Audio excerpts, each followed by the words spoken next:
let me go back to that thought about, if this was an American journalist, you'd have, investigation, you'd have diplomatic efforts, et cetera.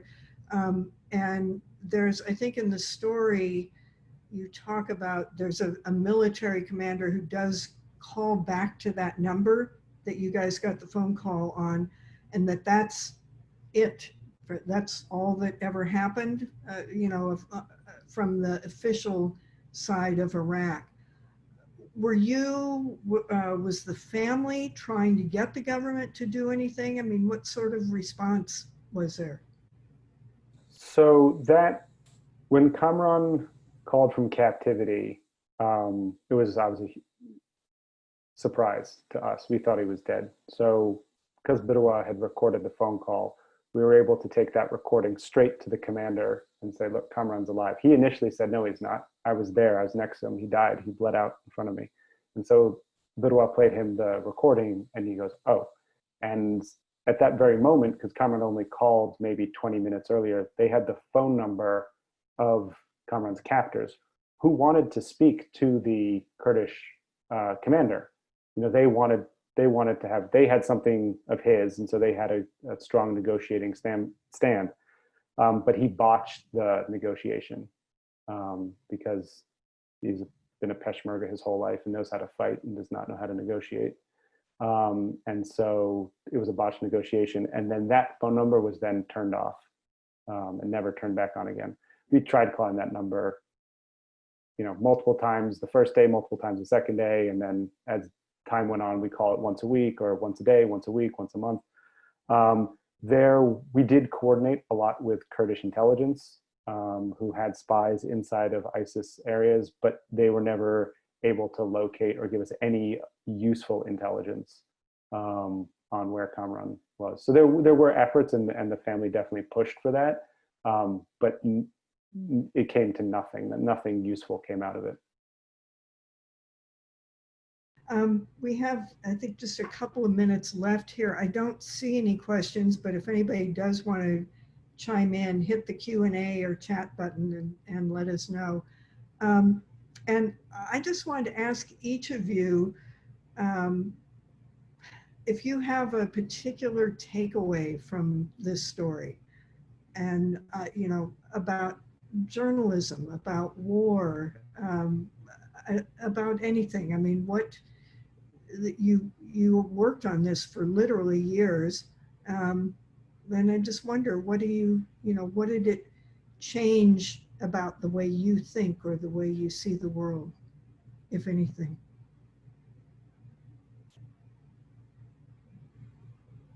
There's something that Kamaran said. It's a strange thing to report on someone for so long that I've never met. And it wasn't until the very end when we started really putting it together, that I started hearing the recordings of Kamaran, and then started, he became more of a person to me, right? And so there are things about him, I just think that I would really enjoy him. He has a free spirit that I think I would enjoy, but there's something that he said that I think about a lot, and I've been thinking about it a lot during the pandemic. He said to Ahmed, break the rules, make new rules, but better than the last ones. And that's not particularly a journalistic thing that I learned from him, but that is something from making the story, but that's something I think about a lot. That he really gave up kind of everything. Even before he was kidnapped, he had given up pretty much everything that was familiar to him to chase something that he believed in. I mean, he was going against everybody in his life that he loved. And so I don't know, I take a lot from his courage, honestly, and well before the kidnapping, and I think about that a lot.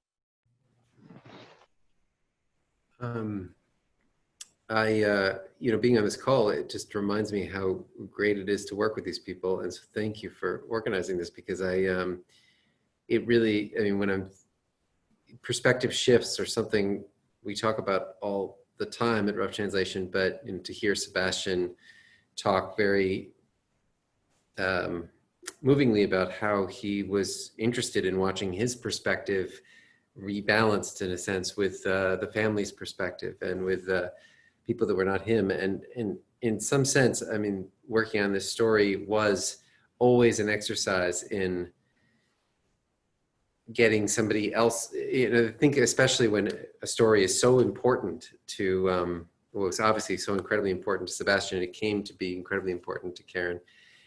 So I would say that while I learned many lessons from Kamaran, in some sense, the lessons I took away from it were how you work with people who have so much invested in a story and care about it so much, and we need to do such a good job with it. And yet, in some sense, to do that is to let go of your own view on what it means and what it says. And so you have to go off and find some other person that you don't even agree with and hear what they have to say.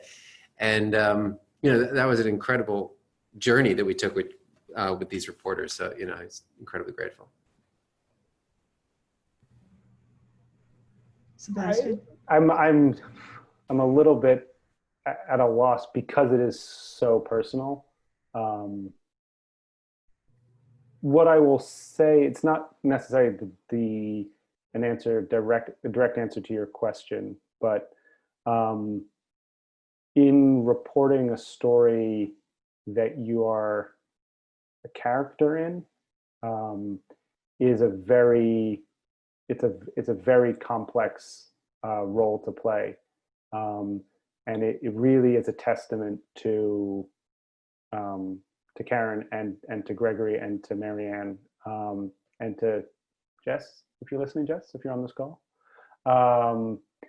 that I was able to hand over the most important thing in my life to them, and to feel that I was safe in doing that. And what that was able to do to me as a reporter was to remind me of something I knew, but I had never felt it before, was this is, as a reporter, something that I do with the people I photograph every day, or, you know, when I'm working. And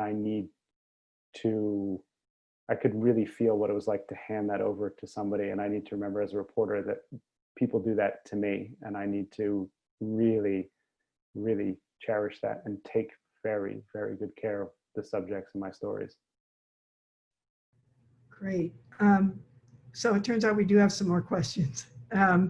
This one is from someone, I guess you know Sebastian, Suzanne Bott, but she is addressing this to all of you. How do you feel you will have closure? And do any of you have PTSD, guilt, or moral injury? Yes? Just joking. The end. I'm not sure if I'll ever have closure, and that's the thing with ambiguous loss, is that you don't necessarily ever have closure. What you need to do is you need to find some sort of meaning in the ambiguity, and you can go in a lot of different directions with that. You can go down the Keats negative capability route. You can go more psychotherapeutic route. But for me, making this story, also making my book, those were ways in which I gave meaning to this experience.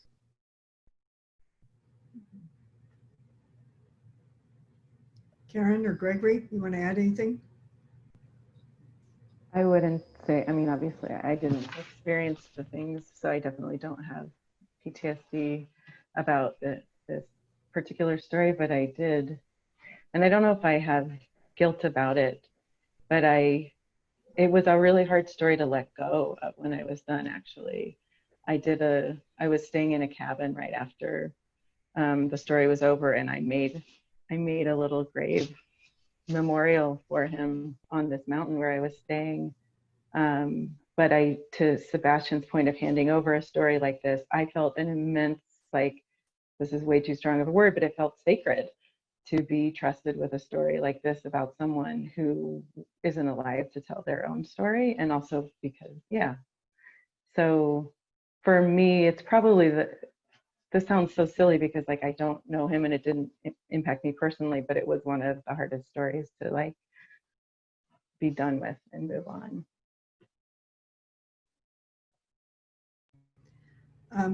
So Gregory, I'm gonna combine the last couple of questions here and toss them to you. About rough translation, what kinds of stories are you particularly interested in or want more of? And what's the typical time frame or turnaround time for a rough translation story? So we've changed a little bit. Well, actually, we've pivoted quite a lot in the current pandemic. We've been doing shorter pieces, which have a much faster turnaround. I would say fast for us means, well, I mean, we've done a story in 2 days. That was pretty fast for us. And so right now, I mean, it's interesting because the thesis of the show has begun with this idea that we that what's happening overseas can speak to us here at home. It's not so exotic. It's not so different, that there are lessons to be learned. We're all experiencing things which are similar and yet very differently. And yet now, literally, the coronavirus is a global thing that we are all experiencing and reacting to very differently. So it's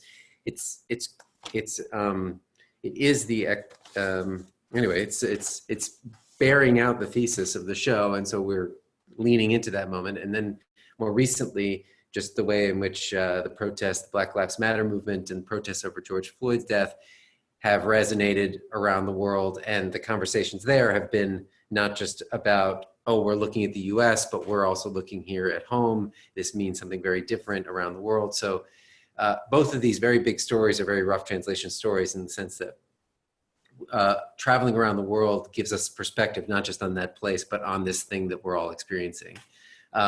In terms of asking for pitches and stories, I mean, I think that the show I was an overseas correspondent, and I think that the premise of it is that you can't come up with stories just sitting in your cubicle in New York or DC. So, I mean, I would say that the basic premise of the show is still, even in this time of lockdown, being there and trying to sort of experience the world, and running up against something that you just can't quite translate, or isn't what you quite expected.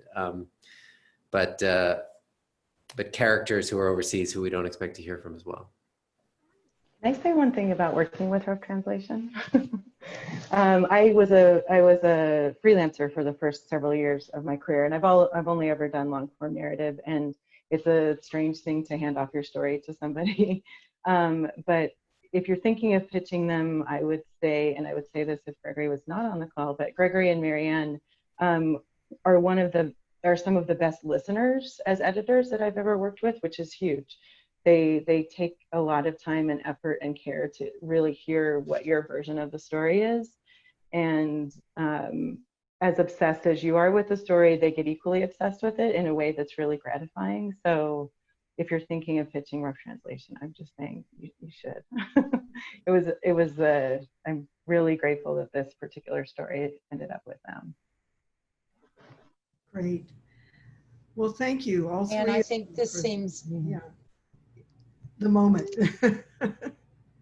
Okay, so thanks to Gregory and Karen and Sebastian for sharing your thoughts with us and for doing this really powerful story. And thank you to OPC for organizing this. Patricia? yeah, thank you, Anne. And thank you, Sebastian, Greg, and Karen, for speaking so personally about everything you dealt with, and also giving our listeners a lot of information about how you did the story and the questions that you had to deal with, and how to pitch rough translation. So it was really a fascinating hour, and so the Overseas Press Club is very grateful. Thank you. Great. Thank you, guys. Good night. Thank you. Thank you so much.